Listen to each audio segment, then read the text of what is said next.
giving up on what we think meditation is and what it's for. If we go into our meditation practice with a fantasy of how it ought to be, if we go into it with an expectation of how it needs to be in order for it to be enjoyable or worthwhile, then we have already shut down the possibilities of what it could be.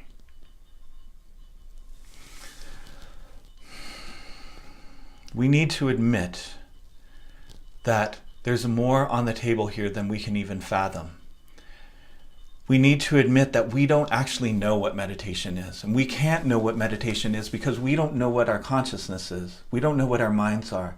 We don't actually understand what our bodies are. We don't actually understand who we are. We need to admit that we have based our so-called understanding of who we are, what our minds are, and thus what this practice is, on limited concepts that are at best narrow speculations, that are often based on fear, actually, whether we know it or not. And if we go into meditation thinking we know what this is and we know what it ought to be, then we have already just narrowed something that is so vast and unfathomable and mysterious in nature. We've already shut down the possibilities of what could be.